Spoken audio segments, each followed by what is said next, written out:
Alhamdulillahi Rabbil Alameen wa salatu wa salamu ala Sayyidil Anbiya'i wal Mursaleen wa ala alihi wa sahbihi ajma'in thumma amma ba'd fa'a'udhu billahi minash shaitanir rajim wa laqad yassarna al-Qur'ana lidh-dhikri fahal min muddakir Rabbi shrah li sadri wa yassir li amri wa hlul 'uqdatan min lisani yafqahu qawli amin ya Rabbil Alameen. Assalamu alaikum everyone.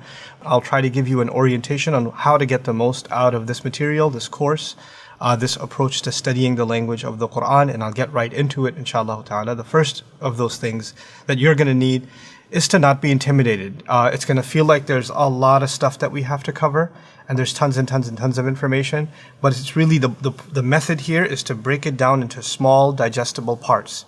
And your concern and your stress is not to finish everything. Your concern is whatever little chunk is in front of you at the moment, that's the only thing that you're worried about, and you want to make sure you get it right. The reason these sessions are available and they're recorded is that you can go back and review and actually take whatever's been covered and go over it again and really assess for yourself whether you understand it or not. And so that's the first thing, that you shouldn't be intimidated. The second is that there is in fact divine intervention. This is not just some course you're taking to learn whatever. You're learning the language of Allah's words, which means that you have to, and I have to, rely on Allah's help for being the best possible teacher that I can be, and for you to be the best possible student that you can be. Ask Allah's help and it will arrive. Allah says He made the Qur'an easy for those who come to it with the effort of wanting to remember.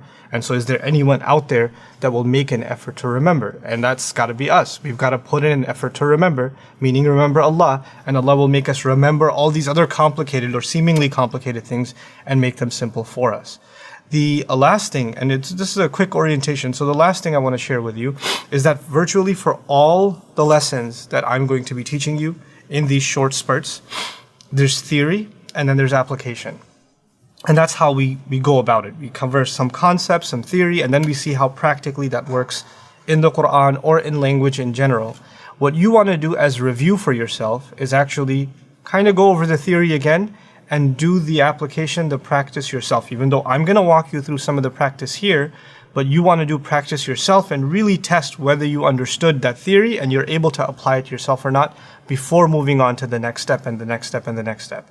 A lot of times when you're listening to theory, it sounds like it makes sense to you and you're like, yeah, I get that, that's pretty easy, and you move on. Well, not until you put yourself to the test. And what do I mean by that? By putting yourself into the drills that are going to be made accessible to you, that you have to go through and look at the answer keys and try to figure out whether or not you got the answers right, and to be able to navigate how to get to the answer, which part of that, to me, that I'm going to be repeating throughout the course, and I'll tell you now also, is it's not important to get the right answer. It's far more important to take the right approach to get to the right answer. I'm actually really happy when you make mistakes. I'm really happy when you get the answer wrong, because it identifies you took a wrong path to get to the wrong answer. Let's fix that path, because you're not always going to be sitting in this course. You're going to be engaging the Qur'an outside of this, trying to figure out the Arabic of Allah's words outside of this. And then it's not going to be the answer that's going to matter. It's the pathway you take to get to that answer. And really, that's what I'm here to train you for. I'm not here to give you all the answers. I'm here to enable you to take the right method, the right path, the right kind of course, thought process, to be able to engage the text, to analyze what's in front of you, and to arrive at meaning. Our end goal, after all of this is done, inshallah, when this journey is going to start, it's going to go faster than you ever imagined. And when it's over, when we get to the end of this, what are we going to accomplish? What we're going to accomplish is being able to read the Qur'an and to be able to stop at every word and ask far more intelligent questions that we ever imagined asking, and actually be able to translate the Arabic of the Qur'an in a way that speaks to the original language of the Qur'an. I mean, this is the biggest and hardest step you will take to bridge the gap between yourself and the Arabic of the Qur'an.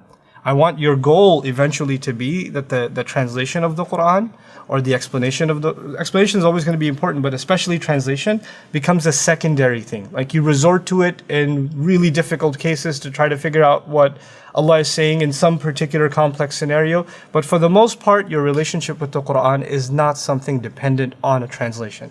That's really what we want to get to. And why is that important? Because then the way you pray, the way you recite the Qur'an, the way you listen to the recitation of the Qur'an, all of that changes. Your relationship with the Qur'an becomes fundamentally more intimate, more direct. Right? There's no filter between yourself and Allah's words. So yes, in the beginning, there'll be a lot of technical stuff, rules, principles, exercises, drills, and it's going to be lots of stuff to remember. I promise I'll make it easy for you. But by the end of it, all of that will actually become, all of that information, hundreds of bits of information will just become one big giant chunk of knowledge. Meaning you won't think of it in bits. It'll just become something natural for you.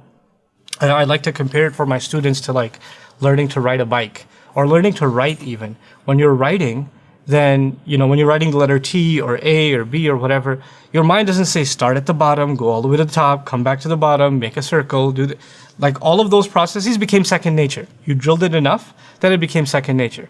The same way when you're reading something in the English language, you don't think through every single syllable and pause and wonder how they came together. You just read the word and it makes sense to you. And eventually you read an entire sentence and it makes sense to you. And eventually you skim entire chapters and they make sense to you. That's the same thing that's going to happen with us, inshallah, with the Arabic language. I'm really excited that you're embarking on this journey.